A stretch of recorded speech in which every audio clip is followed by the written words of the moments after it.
हाँ जी बच्चों, very good evening to all of you. मेरी आवाज़ सबको क्लियर आ रही है बेटा? Yes sir. हाँ जी। तो बेटा हमने लास्ट क्लास में जहाँ पे छोड़ा था तो उसका एक थोड़ा सा वर्जन हम आज दोबारा रिवाइज कर रहे हैं और फिर हम अपनी क्लास को आगे कंटिन्यू करेंगे, क्योंकि इस चीज़ को समझने बहुत ज़रूरी है, क्योंकि हम अगले टॉपिक को तभी अच्छे से एक्सप्लेन कर पाएंगे। तो बेटा, जब हम किसी भी ऑब्जेक्ट को हीट करते हैं तो हीट की वजह से दो चेंजेस हम देख सकते हैं। एक, उसका टेम्परेचर बेटा क्या हो जाएगा, इंक्रीज, अगर हम उसको हीट कर रहे हैं। और दूसरा जो है बेटा, उसका स्टेट बेटा क्या हो जाएगा, चेंज हो जाएगा। कहने का मतलब ये है कि either of two can happen, but अगर कोई बोले कि बोथ कैन हैपन,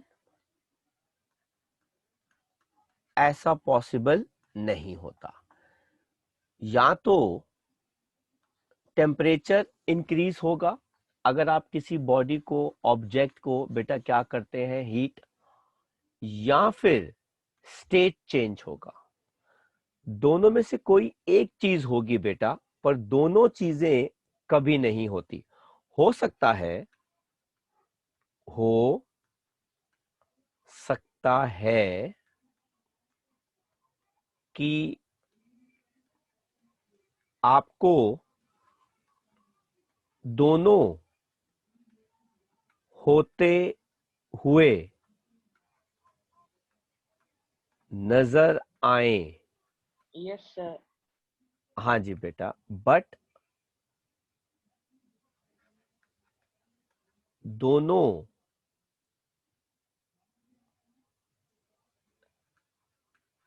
साथ में नहीं हो सकते।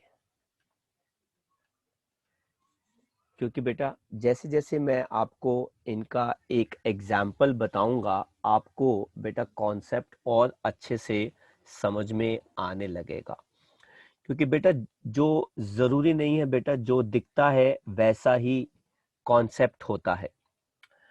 तो हम जब बेटा किसी भी सब्सटेंस को हीट करते हैं तो बेटा दो चेंजेस हो सकते हैं। या तो बेटा टेम्परेचर चेंज हो जाएगा, टेम्परेचर बढ़ जाएगा, या फिर बेटा उसका स्टेट बढ़ जाएगा, स्टेट चेंज हो जाएगा। अब अगर बेटा उसका टेम्परेचर चेंज होगा तो सर मुझे कैसे पता लगेगा? क्योंकि बेटा पार्टिकल्स की काइनेटिक एनर्जी या उनकी वेलोसिटी बेटा क्या करेगी, इंक्रीज करेगी। और अगर बेटा स्टेट चेंज होगा तो सर मुझे कैसे पता लगेगा? Inter molecular force of attraction जो है बेटा वो क्या होने शुरू हो जाएंगे, ब्रेक होने शुरू हो जाएंगे। तो हमको ये देखना है कि ये जो हीट है ये क्या कर रही है। क्या ये पार्टिकल्स की वेलोसिटी बढ़ा रही है कि क्या ये इंटर मॉलिक्यूलर फोर्सेस को ब्रेक कर रही है? अगर तो ये पार्टिकल्स की बेटा वेलोसिटी इंक्रीज करेगी तो बेटा सिंपली टेम्परेचर इंक्रीज कर जाएगा, टेम्परेचर चेंज हो जाएगा। और अगर वो इंटर मॉलिक्यूलर फोर्सेस ब्रेक करेगी, आई रिपीट, अगर इंटर मॉलिक्यूलर फोर्सेस ब्रेक होंगे तो बेटा क्या हो जाएगा, स्टेट चेंज हो जाएगा। एंड जो सबसे इंपॉर्टेंट बात है बेटा, वो हीट जो इंटरमॉलिक्यूलर फोर्सेस ऑफ अट्रैक्शन को बेटा क्या करती है, ब्रेक,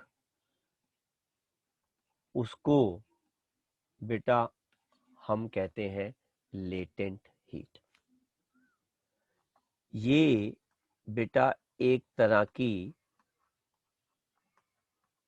हिडन हीट होती है विच इज यूज टू सिर्फ ब्रेक या overcome intermolecular forces of attraction. अगर सिंपल हीट है बेटा, वो टेम्परेचर क्या करेगी, इंक्रीज। लेकिन अगर वो इंटरमॉलिक्यूलर फोर्सेस को ब्रेक कर रही है तो बेटा उस हीट को हम कहते हैं लेटेंट हीट, जो सिर्फ बेटा क्या करती है, स्टेट चेंज करती है। जैसा कि अभी मैंने आपको Yes, बताया sir. कि बेटा हो सकता है कि आप दोनों को साथ में होते हुए देखें, पर बेटा ऐसा जरूरी नहीं है, क्योंकि जिसकी पार्टिकल्स की काइनेटिक एनर्जी इंक्रीज करती है वो मेल्ट नहीं करती, और जिसके इंटरमॉलिक्यूलर फोर्सेस ब्रेक करते हैं उसके पार्टिकल्स की काइनेटिक एनर्जी इंक्रीज नहीं करती। तो वो दोनों अलग अलग के साथ हो रहा होता है, पर दिखता आपको वो एक जैसा ही है। अभी मैं एक छोटी सी एक्टिविटी करूंगा तो बेटा उसी से आपको समझ में आ जाएगा। फिलहाल बेटा जो मैंने यहाँ पे स्क्रीन पे लिखा और आपको समझाया, उसमें से किसी ने कोई चीज पूछनी हो बेटा, कोई चीज पूछना चाहता है कोई? No sir. ठीक है बेटा, तो मैं ये No, हटा sir.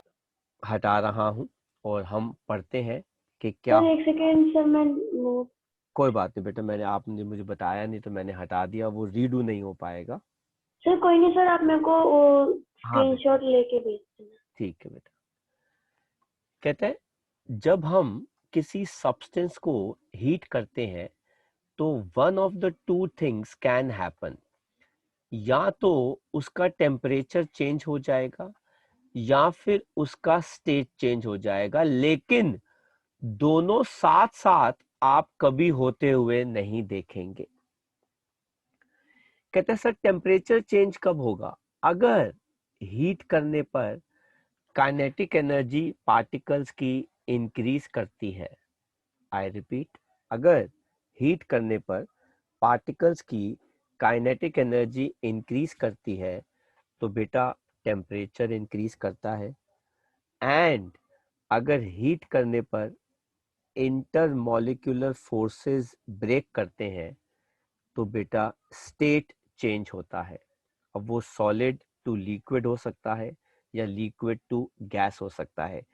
इस हीट को जो स्टेट चेंज करती है बेटा, उसको हम किस नाम से जानते हैं?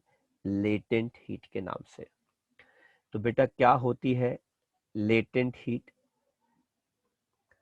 बेटा वो हिडन हीट जो चेंज कर सकती है state of a substance without rise in temperature. मतलब लेटेंट हीट ओवरकम करती है बेटा इंटरमॉलिक्यूलर फोर्सेस को to change the state, but do not increase temperature या पार्टिकल्स की काइनेटिक एनर्जी। इसीलिए latent heat since intermolecular forces को बेटा ब्रेक कर सकती है, हमने इसको दो टाइप में स्टडी किया है। एक latent heat of fusion. Fusion का मतलब होता है बेटा सॉलिड से लिक्विड में जाना, और दूसरा होता है बेटा लेटेंट हीट ऑफ वेपराइजेशन, जिसका मतलब होता है लिक्विड टू किस में जाना, गैस में जाना। तो अब लेटेंट हीट भी हमारे लिए बेटा दो टाइप की आ जाएगी। ठीक है, तो सबसे पहले हम बेटा कौन सी पढ़ रहे हैं? Latent heat of fusion. इसको बेटा हम शॉर्ट फॉर्म में कैसे लिखते हैं? LHF। बेटा इसकी डेफिनेशन बहुत इंपॉर्टेंट है। क्या होती है बेटा? ये एक छुपी हुई हीट होती है जो हमको चाहिए टू कन्वर्ट, याद रखना बेटा, 1 kg सॉलिड को लिक्विड में बदलने के लिए। किस टेम्परेचर पर? उसके मेल्टिंग पॉइंट पर याद रखना, बिना टेम्परेचर राइज किए हुए। बेटा मेल्टिंग पॉइंट पे, आई रिपीट, मेल्टिंग पॉइंट पे सॉलिड जो होता है वो लिक्विड में बदलना शुरू हो जाता है। मेल्टिंग पॉइंट पर सॉलिड लिक्विड में बदलना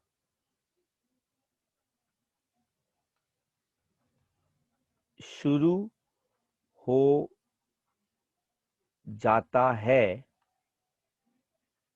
बट टेम्परेचर चेंज नहीं होता। तो बेटा याद रखना, जब भी कोई चीज मेल्ट करती है तो बेटा उसका स्टेट चेंज होता है पर उसका टेम्परेचर चेंज नहीं होता। लोगों एक्सक्यूज को, मी हाँ जी बेटा बताइए। सर, जो मेरिट सर उसकी स्टेट चेंज होती है, और सर जो टेम्परेचर राइज होता है सर, वो अलग अलग टाइम पे होता है सर, एक ही टाइम पे होता है? मैं बताता हूँ बेटा, अभी मैं इसके बाद एक्टिविटी करूंगा ना, प्रभजोत बोल रहे हैं ना? Yes sir. हाँ, बस मैं अब बेटा इसके बाद एक एक्टिविटी करूंगा ना, आपको सब समझ में आ जाएगा मैं क्या कहना चाहता हूँ। ठीक ओके है? सर। तो जब कोई चीज मेल्ट करती है बेटा, तो वो सिर्फ सॉलिड से किस में बदल रही होती है बेटा? लिक्विड में बदल रही होती है। उसका टेम्परेचर चेंज नहीं हो रहा होता। वो अलग बात है कि बेटा आप देखोगे कि टेम्परेचर चेंज हो रहा है, नहीं, क्योंकि बेटा जिसका टेम्परेचर चेंज हो रहा है वो मेल्ट नहीं कर रही, और जो मेल्ट कर रही है उसका टेम्परेचर चेंज नहीं होता। एक्चुअली में ये दोनों अलग अलग चीजें होती हैं। तो वही चीज मैं आपको बताने वाला हूं कि लेटेंट हीट ऑफ फ्यूजन क्या होता है बेटा। ये एक छुपी हुई हिडन हीट होती है जो किसी भी 1 kg सॉलिड को लिक्विड में बदलने के काम आती है, उसके मेल्टिंग पॉइंट पे बिना टेम्परेचर राइज किए हुए। इसे आप कहते हैं लेटेंट हीट ऑफ फ्यूजन। और अगर बेटा मैं एग्जाम्पल की बात करूं तो लेटेंट हीट फ्यूजन आइस का 0 डिग्री सेल्सियस पे बेटा इतना होता है। सर क्या मतलब? इसका मतलब है कि अगर बेटा मैं आपको आइस दे दूं जिसका स्टेट क्या होता है बेटा? सॉलिड। कितना अमाउंट? 1 kg। उसको बेटा मैं क्या दूं? Latent heat of fusion. तो बेटा वो किस में बदल जाएगा? वाटर में। वाटर का स्टेट क्या होगा बेटा? लिक्विड। कितना होगा मास? 1 kg। किस टेम्परेचर पे? 0 डिग्री सेल्सियस या 273 केल्विन। तो देखो बेटा टेम्परेचर तो वही है ना, लेकिन स्टेट चेंज हो गया। था सॉलिड, अब क्या बन गया बेटा? लिक्विड बन गया। और आपको 1 kg, मतलब 1 kg आइस कोई बहुत बड़ा मास नहीं है बेटा। 1 kg को आपने पता है कितनी हीट दी? 3.34 इंटू 10⁵ जूल। मतलब 1 kg को, 1 kg आइस को सिर्फ पानी में पिघलने के लिए आप पता है कितनी सारी हीट दे रहे हो? 3.34 इंटू 10⁵ जूल। ये बहुत बड़ी वैल्यू होती है। मतलब सिर्फ 1 kg आइस कितनी सारी हीट ले लेगी बेटा सिर्फ पिघलने में, पानी बनाने में।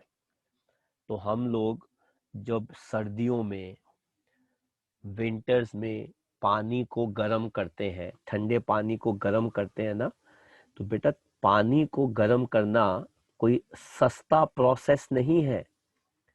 पानी को गर्म करना बेटा, हम तो कम से कम एक बकेट से नहाते हैं बेटा, और आपको पता है एक बकेट के अंदर एवरेज 10 लीटर पानी आता है। तो 10 लीटर्स पानी को नहाने के लिए, ठंडा करने, गर्म करने के लिए आप बहुत बहुत बहुत सारी हीट देते हो, और जितना ज्यादा वो ठंडा होगा बेटा उतनी ज्यादा वो हीट एब्जॉर्ब करेगा। अभी तो मैं मेल्टिंग की बात कर रहा हूं, मैं गर्म करने की तो मैं बात ही नहीं कर रहा। तो आपको बेटा कुछ कॉपी करना हो तो कॉपी कर लो ताकि मैं हटा सकूं। ठीक है बेटा, तो मैं ये हटा रहा हूं। ठीक है, और हम अब आगे बढ़ते हैं। तो बेटा जैसे कि आपको मैंने बताया कि लेटेंट हीट ऑफ फ्यूजन बेटा आइस को 0 डिग्री पर बदलना है, किसके अंदर, वाटर पे, सेम टेम्परेचर पे। तो आपको इतनी हीट देनी पड़ती है। तो बेटा हम एक एक्टिविटी करने वाले हैं लेटेंट हीट ऑफ फ्यूजन के ऊपर बेस्ड। कहते हैं हम कन्वर्ट करने वाले हैं, ध्यान से बेटा सुनना, हम कन्वर्ट करने वाले हैं आइस को जो -5 डिग्री सेल्सियस पर है into water at 0 degree Celsius या 273 केल्विन। ठीक है, हम क्या करेंगे, हम एक बीकर लेंगे, उसके अंदर कुछ आइस क्यूब्स ले लेंगे, जिस आइस क्यूब का टेम्परेचर बेटा कितना है, -5 डिग्री सेल्सियस। साथ ही में एक स्टिरर भी रख देंगे, एक थर्मामीटर भी रख देंगे टेम्परेचर मेजर करने के लिए। और अब हम इसको हीट करेंगे बीकर को, और धीरे धीरे बेटा क्या करेंगे, ऑब्जर्व करेंगे। ये देखो बेटा, ये हमारा एपरेटस है जो आप अभी थोड़ी देर में ड्रॉ करोगे। ये बेटा हम आइस क्यूब के टुकड़े ले रहे हैं।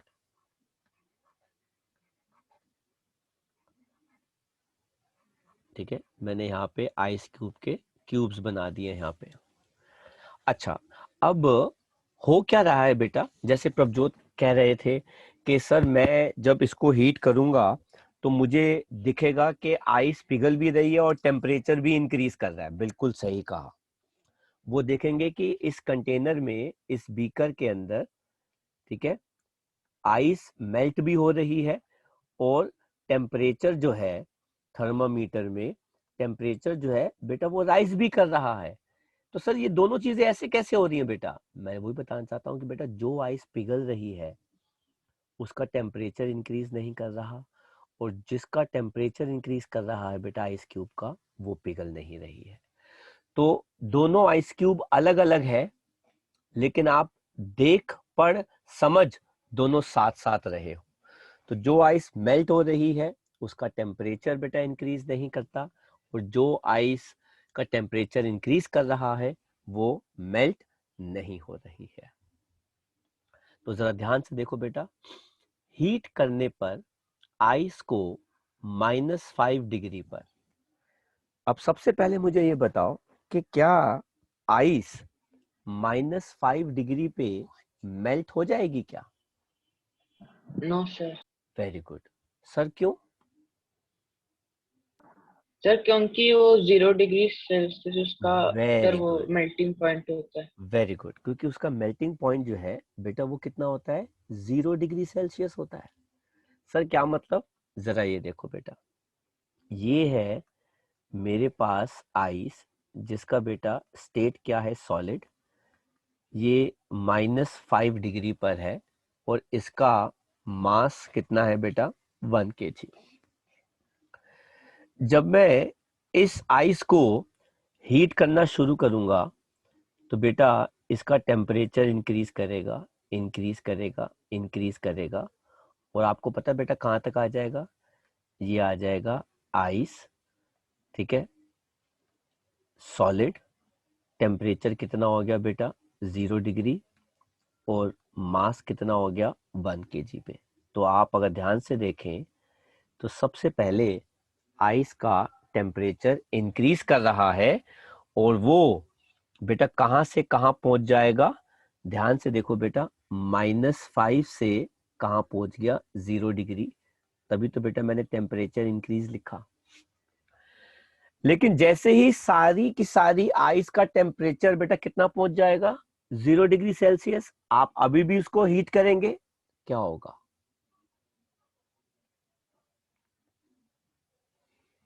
अगर आप अभी भी इस आइस को हीट करेंगे जो 0 डिग्री पर है, तो क्या होगा? Sir melt. Very good. उसका टेम्परेचर इंक्रीज करने की बजाय ये आइस धीरे धीरे मेल्ट करने लग जाएगी, और बेटा ये कहाँ पहुंच जाएगी? Water. Sir liquid. Very good, liquid. Temperature कितना आएगा? 0 डिग्री सेल्सियस। मास कितना होगा? 1 kg। यहाँ पे ये मेल्ट करने लग गई, इसीलिए इस हीट को हम कहते हैं लेटेंट हीट ऑफ फ्यूजन। तो ये वाली जो बेटा हीट है वो सिर्फ टेम्परेचर बेटा क्या कर रही है? इंक्रीज। लेकिन ये वाली जो हीट है बेटा, ये उसके सॉलिड स्टेट को मेल्ट करके किस में लेकर आ रही है बेटा? लिक्विड में सर लेकर आ रही है। लिक्विड। इसीलिए बेटा इसे कहते हैं लेटेंट हीट ऑफ फ्यूजन। आया बेटा लॉजिक समझ में हमारा? Yes sir. सर पूरा अच्छे से आगे समझ। वेरी गुड बेटा। तो यहाँ पे ये देखो बेटा, तो इस कंटेनर के अंदर बेटा जो आइस पिघल रही है उसका टेम्परेचर इंक्रीज नहीं कर रहा, तो मैं यही लिख देता हूं बेटा, इस कंटेनर में जो आइस मेल्ट कर रही है उसका टेम्परेचर इंक्रीज नहीं कर रहा, एंड जिसका एंड जिस आइस क्यूब का टेम्परेचर इंक्रीज कर रहा है वो मेल्ट नहीं कर रही है ना। बट दोनों चीजें आप साथ साथ देख पा रहे हो। Is that clear? है ना। तो कॉन्सेप्ट में यस सर। दोनों चीजें बेटा आपको साथ साथ नजर आएंगी, पर एक्चुअल में दोनों चीजें जो है वो किसी अलग अलग के साथ हो रही हैं। तो बेटा ये जो मैंने लिखा है या डायग्राम ड्रॉ किया हुआ है बेटा, आप कॉपी कर लीजिए, ड्रॉ कर लीजिए, फिर हम आगे बढ़ते हैं। हाँ बेटा, तो अब हमने क्या किया, अब हमने बेटा इस कंटेनर को, इसको अगर हम रोकेंगे नहीं और हम इसको बेटा हीट करते रहेंगे, तो पहले तो बेटा आइस मेल्ट कर गई ना, है ना। तो आइस मेल्ट करी तो बेटा ये क्या हो गया? प्रोसेस फ्यूजन हो गया। अब बेटा सारी की सारी बर्फ हमारी कंटेनर में बदल के किस में बदल गई बेटा?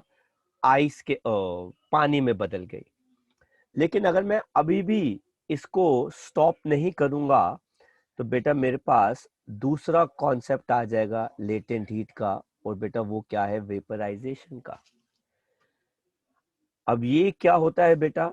ये अमाउंट ऑफ हिडन हीट होती है जो चाहिए होती है to convert 1 kg of liquid into gas या vapour without the rise in temperature. तो बेटा लेटेंट हीट वेपराइजेशन का, वाटर का बेटा 100 डिग्री सेल्सियस पे कितना होता है? 22.5 इंटू 10⁵ जूल पर kg। सर क्या मतलब? अब देखो बेटा, अब हम क्या कर रहे हैं बेटा, मैं अभी भी वाटर को हीट कर रहा हूं। अगर मैं वाटर को मैं हीट करता गया,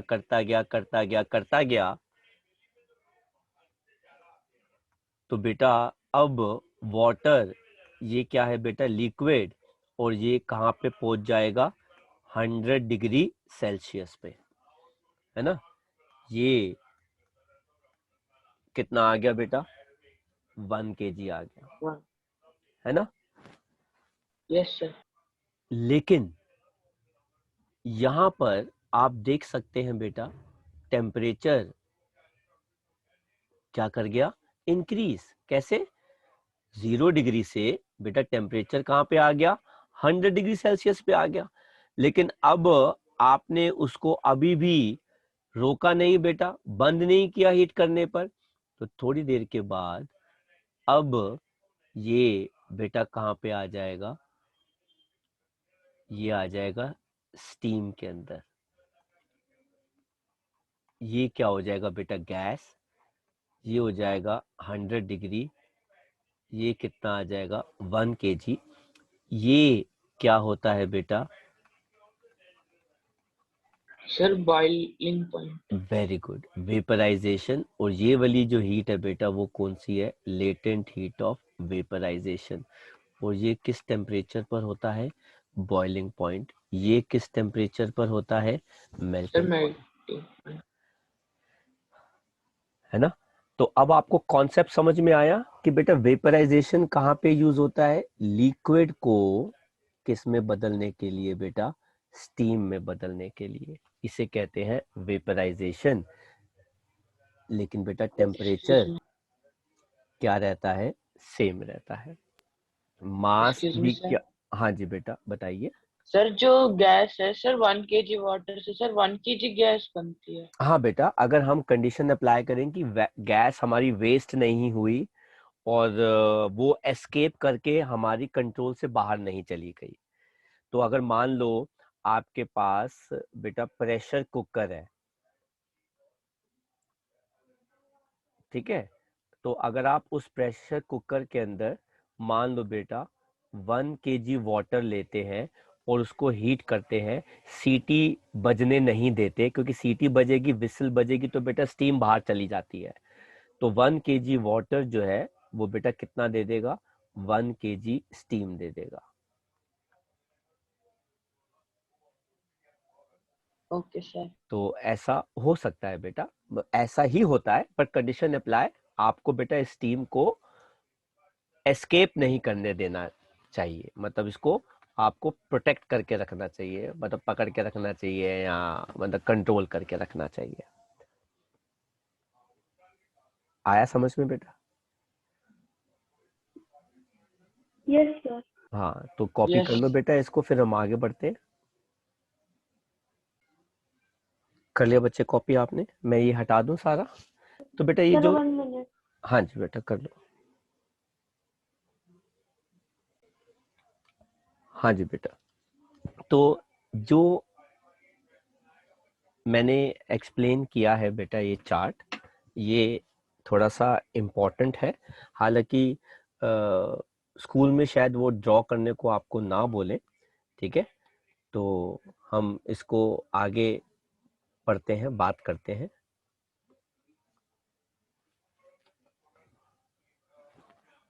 activity to convert water 0 degree into steam और वाटर वेपर एट 100 डिग्री। बेटा ये करेक्शन है, ये 0 डिग्री नहीं होना चाहिए, ये कितना होना चाहिए, हाँ ठीक है, वाटर, ठीक है बेटा 0 डिग्री ही होना चाहिए। हमने क्योंकि अभी वाटर को सिर्फ मेल्ट किया है, तो वाटर को 0 डिग्री से हमने स्टीम या वाटर वेपर में बदलना है 110 डिग्री या 383 केल्विन। तो कहते हैं कि आप अगेन उसी बीकर में पानी को रहने दीजिए 0 डिग्री पे, जो आपने अभी आइस को पिघला के निकाला है।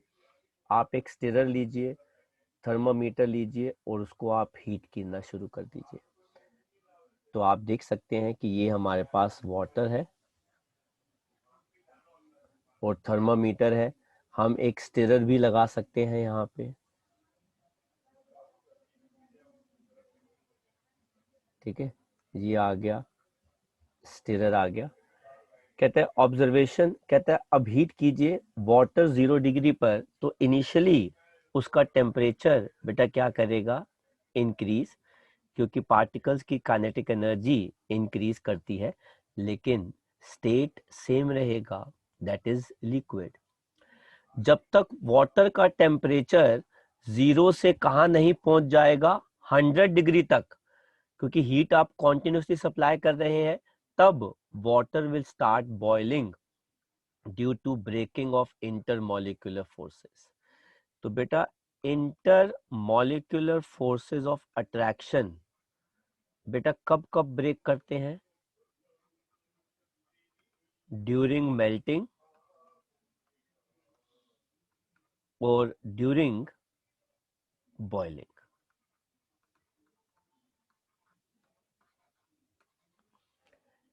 तो कहते हैं latent heat of vaporisation, boiling के टाइम पे बेटा इंटरमॉलिक्यूलर फोर्सेस ब्रेक करती है। Latent heat of fusion, melting के टाइम पे इंटरमॉलिक्यूलर फोर्सेस जो है वो ब्रेक करते हैं विदाउट राइज इन टेम्परेचर। जब all water boils into steam, the temperature of boiling water remains 100 degree Celsius.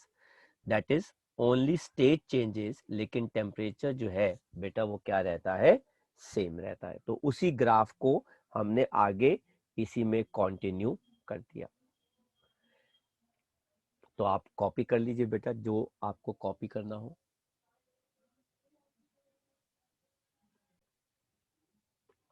ठीक है,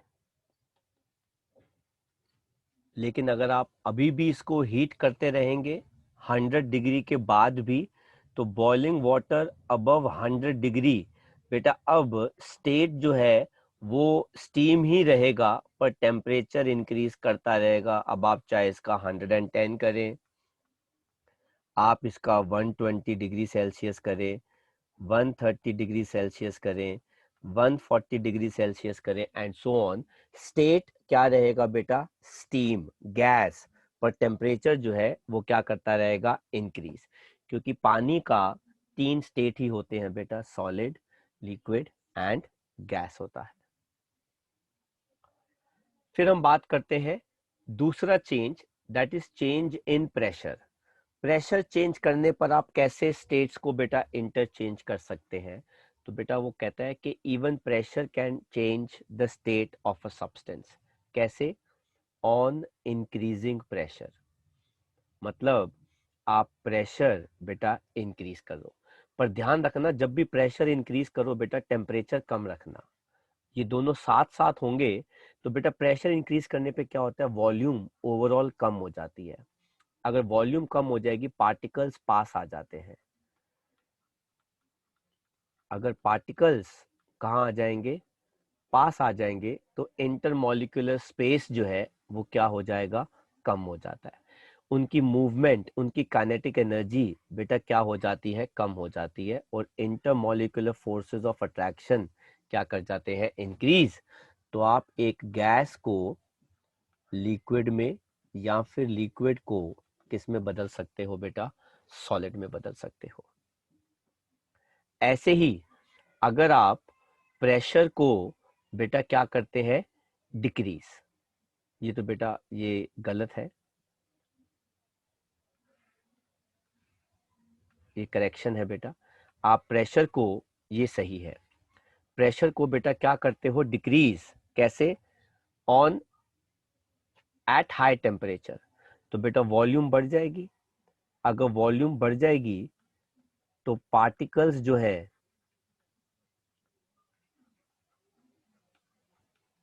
दे विल स्कैटर। अगर पार्टिकल स्कैटर कर जाएंगे, बिखर जाएंगे, तो उनके बीच में इंटरमॉलिक्यूलर स्पेस बढ़ जाएंगे, उनकी मूवमेंट काइनेटिक एनर्जी बढ़ जाएगी, उनके बीच में फोर्सेस कम हो जाएंगे। तो आप एक सॉलिड को किस में बदल सकते हो, लिक्विड, और एक लिक्विड को बेटा किस में बदल सकते हो, गैस में बदल सकते हो। इसका एग्जैक्टली ऑपोजिट जो है बेटा वो क्या हो जाएगा, ये हो जाएगा। तो this is how pressure can also change the state किसी भी सब्सटेंस का। तो अगर आपको कॉपी करना हो बेटा तो आप कॉपी कर सकते हैं। तो बेटा हमने देखा कि कैसे temperature change can change the state of a substance, pressure can also change the state of a substance. तो प्रेशर और टेम्परेचर दोनों साथ साथ काम करें अगर, तो बेटा बहुत आसान हो जाता है किसी भी स्टेट को चेंज करना। अब बड़ी सिंपल सी बात है बेटा, मैं कह रहा हूं आपको पानी को बर्फ में बदलना है, आपको वाटर को बेटा आइस में बदलना है, तो एक बात बताओ, टेम्परेचर कम करोगे कि ज्यादा करोगे? सर क्वेश्चन रिपीट कर बेटा हमको वाटर को आइस में चेंज करना है, तो टेम्परेचर कम करेंगे कि ज्यादा करेंगे? टेम्परेचर कम करें। टेम्परेचर कम करेंगे। अगर टेम्परेचर कम करोगे तो बेटा प्रेशर ज्यादा होना चाहिए कि कम होना चाहिए? सर कम। बेटा प्रेशर सर ज्यादा ज्यादा होना होना चाहिए। चाहिए। हाँ सॉरी सर, ज्यादा ज्यादा। हाँ, तो इस चीज का ध्यान रखना बेटा कि कब कौन सी चीज कम होनी चाहिए और कब कौन सी चीज जो है वो ज्यादा होनी चाहिए। तो बेटा हमने सॉलिड को लिक्विड में बदला, उस प्रोसेस को बेटा हम क्या कहते हैं? सॉलिड को सर लिक्विड में बदलने के प्रोसेस को बेटा हम क्या कहते हैं? मेल्टिंग। मेल्टिंग के अलावा, वेरी गुड बेटा, उसको एक और नाम से जानते हैं, क्या? फ्यूजन। ये बेटा किस टेम्परेचर पर होता है? मेल्टिंग पॉइंट पे। लिक्विड को गैस में अगर बदलना हो बेटा तो क्या होता है प्रोसेस का नाम? Sir boiling. बॉइलिंग। इसको एक और नाम से जानते हैं,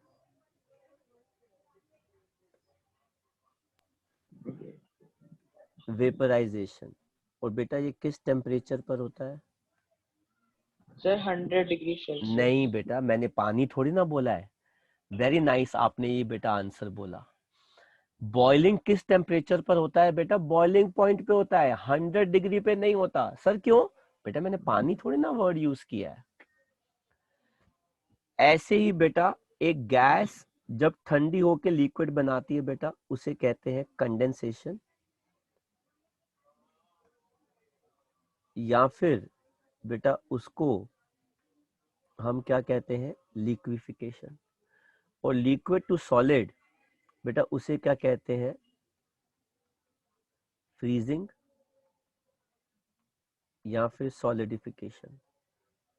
एंड सब्लिमेशन भी हमने पढ़ा था, एक सॉलिड को डायरेक्टली गैस में बदलना या एक गैस को डायरेक्टली सॉलिड में बदलना, उसको भी हम डेपोजिशन या बेटा हम क्या कहते हैं? सब्लिमेशन। तो बेटा ये कॉपी कर लो, अगर आपने कॉपी नहीं किया है, ये बहुत ही इंपॉर्टेंट है, कभी कभार कंप्लीट द प्रोसेस में आ जाता है ये। हाँ जी बेटा, नेक्स्ट देखते हैं बेटा क्वेश्चंस जो हमारे एनसीईआरटी के हैं बेटा। इन टेक्स्ट का 9th कहता है convert the following temperature degree Celsius scale के अंदर। तो बेटा फॉर्मूला क्या होता है? Kelvin scale is equal to 273 plus degree Celsius. तो फटाफट जरा मुझे आंसर बताओ, कितना आएगा बेटा? 300 केल्विन कितना हो जाएगा?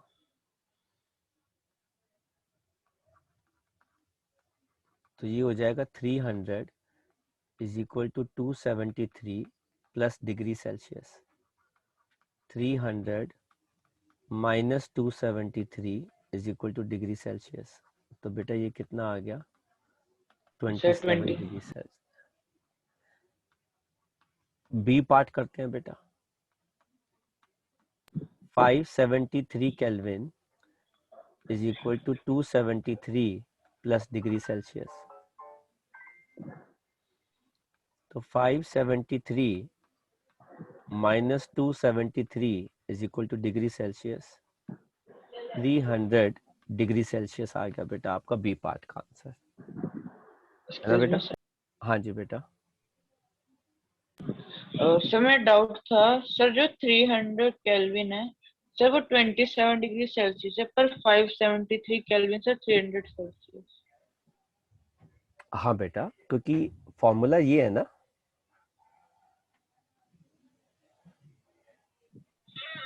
तो अगर हम ये देखो तो केल्विन की वैल्यू दे रखी है ना बेटा, तो हम यहाँ प्लेस कर रहे हैं। ये देखो केल्विन की वैल्यू दे रखी है ना बेटा, तो हम यहाँ प्लेस कर रहे हैं। दोनों के डिग्री सेल्सियस की वैल्यू अलग अलग है, तभी तो केल्विन की वैल्यू अलग अलग आ रही है। Yes sir. ऐसे ही बेटा हमारे पास ये हो गया इन टेक्स्ट का 10th क्वेश्चन। क्या हमें बता सकते हैं कि फिजिकल स्टेट पानी का 250 डिग्री सेल्सियस पे क्या होगा, सॉलिड, लिक्विड के gas? Sir gas. Very good, gas. 100 degree में पानी का फिजिकल स्टेट क्या होगा? सर गैस भी हो सकता है सर, लिक्विड भी। वेरी गुड, लिक्विड और और गैस दोनों हो सकते हैं बेटा। 11th क्वेश्चन कहता है for any substance why does the temperature remains constant during the change in the state. जब स्टेट चेंज होता है तो टेम्परेचर कांस्टेंट क्यों रहता है? क्योंकि बेटा जितनी भी हीट आप दे रहे होते हैं वो पार्टिकल्स की काइनेटिक एनर्जी थोड़ी ना इंक्रीज करती है, वो तो इंटरमॉलिक्यूलर फोर्सेस ब्रेक करती है ना। तो यस सर। आंसर क्या आ जाएगा बेटा? During the change in state of a substance, the temperature remains constant. क्यों? हेलो, Because कहाँ पे होता है? all the heat हम लोग कोविड पॉजिटिव है। हेलो, हमारा युवराज, कोविड पॉजिटिव है।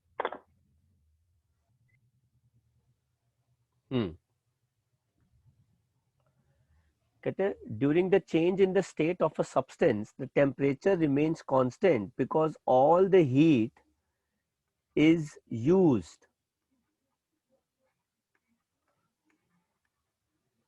to break intermolecular forces of attraction and does not increases kinetic energy of particles। ठीक है, तो जब भी स्टेट चेंज होता है बेटा तो वो सिर्फ इंटरमॉलिक्यूलर फोर्सेस को ब्रेक करता है, बल्कि पार्टिकल्स की काइनेटिक एनर्जी को चेंज या इंक्रीज नहीं करता। 12th क्वेश्चन बेटा क्या कहता है? Suggest a method to liquefy atmospheric gas. बेटा गैस को लिक्विफाई कैसे करोगे?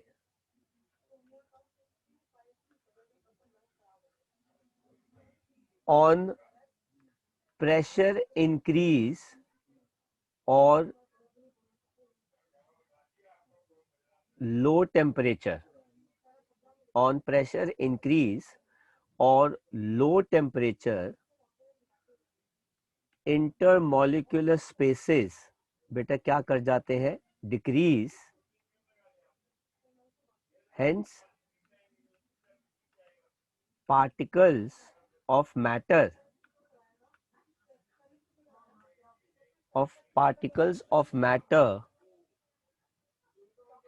comes close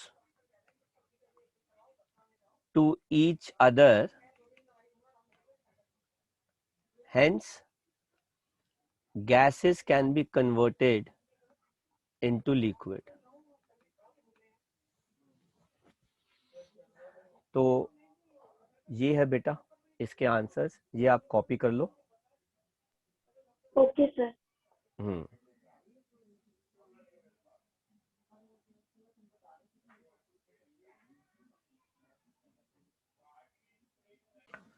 तो आज हम इतना ही करेंगे। इसका आगे का पार्ट बेटा हम अगली क्लास में कंटिन्यू करेंगे सैटरडे को, ठीक है। तो किसी को कोई डाउट हो तो अगर वो रुक सकता है, बाकी जो है वो क्लास लीव कर सकते हैं। मिलेंगे हम सैटरडे को आगे।